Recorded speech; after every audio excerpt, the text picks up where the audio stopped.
Berjumpa lagi dalam permenungan kita, edisi Jumat 13 Januari 2023, Pekan Biasa Pertama.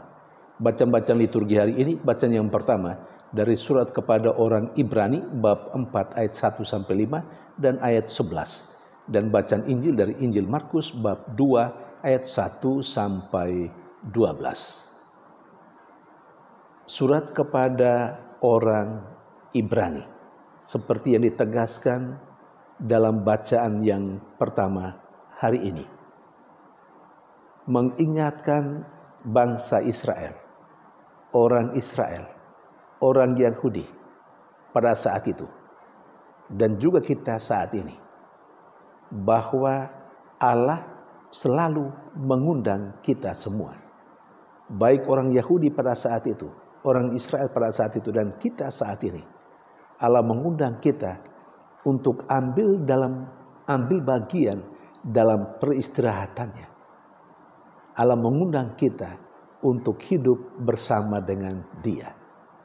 Tetapi bacaan pertama hari ini juga dalam surat kepada orang Ibrani ditegaskan, itu hanya berlaku untuk orang yang beriman kepada Allah. Orang yang beriman adalah orang yang taat. Karena orang yang beriman kepada Allah adalah orang yang taat pada perintah-perintah Allah. Kita teringat juga bacaan pertama kemarin, hari Kamis, tanggal 12 Januari. Itu berbicara tentang orang-orang Israel yang tegar hati, yang keras hati, yang tidak taat kepada Allah. Nah, bacaan hari ini berbicara tentang peristirahatan bersama dengan Allah, tetapi itu diperuntukkan bagi orang yang beriman. Dan orang yang beriman itu nampak dalam sikap taat kepada Allah.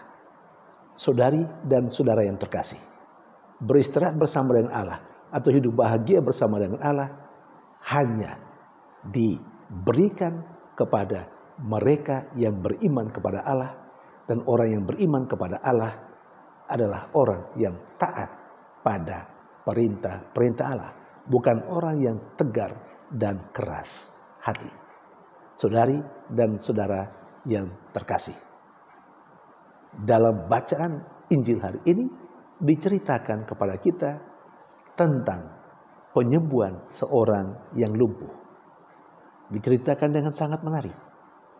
Yesus sedang berada dalam sebuah rumah dan begitu banyak orang yang datang kepadanya. Memang Yesus itu pribadi yang sangat menarik. Di mana ada Dia, di situ pasti ada banyak orang yang berbondong-bondong mengikuti Dia untuk mendengarkan Dia dan menyaksikan apa yang Dia perbuat, apa yang Dia lakukan. Nah, cerita dalam bacaan Injil hari ini, orang sebegitu banyaknya memenuhi rumah itu sehingga tidak ada orang yang akhirnya bisa bertemu dan berjumpa dengan Yesus sendiri.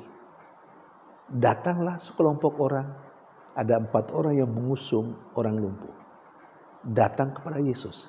Tetapi karena tidak ada tempat bagi mereka untuk bisa masuk berjumpa dengan Yesus, apa yang mereka lakukan? Mereka naik ke atap rumah. Mereka membongkar atap rumah dan menurunkan seorang lumpuh itu yang mereka pikul tepat di depan Yesus duduk dalam rumah itu. Dan apa reaksi Yesus? Yesus melihat betapa luar biasanya iman mereka.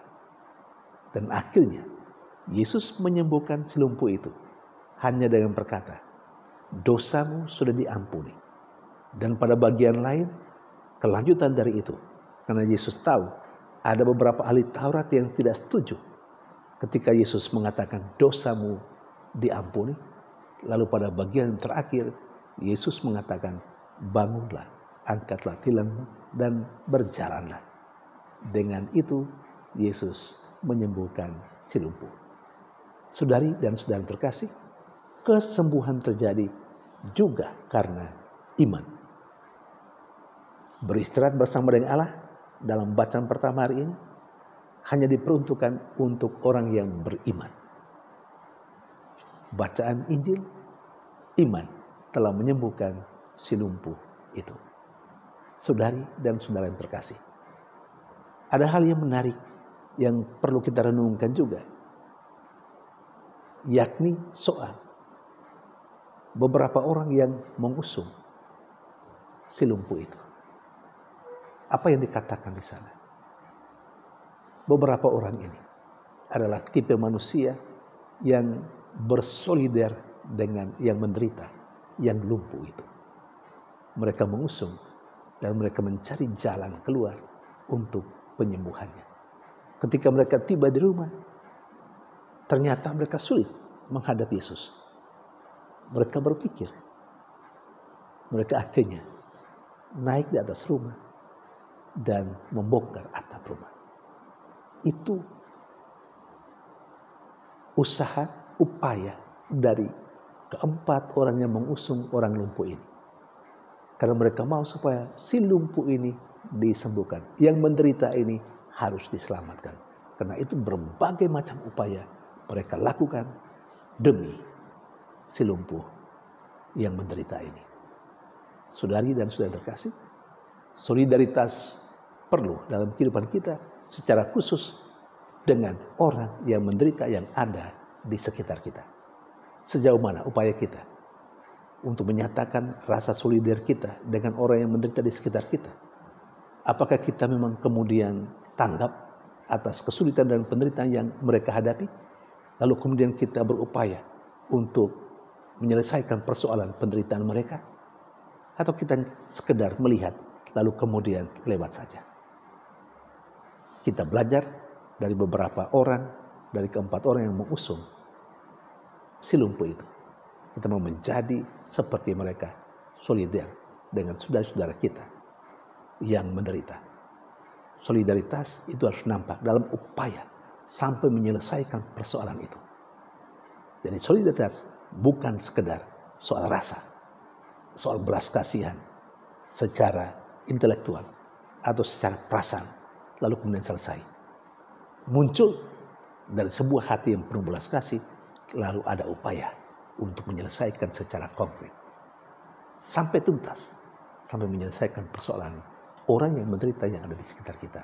Itulah solidaritas yang harus kita nyatakan, sebagaimana yang ditunjukkan oleh keempat orang atau beberapa kelompok, beberapa orang yang mengusung si lumpuh tadi.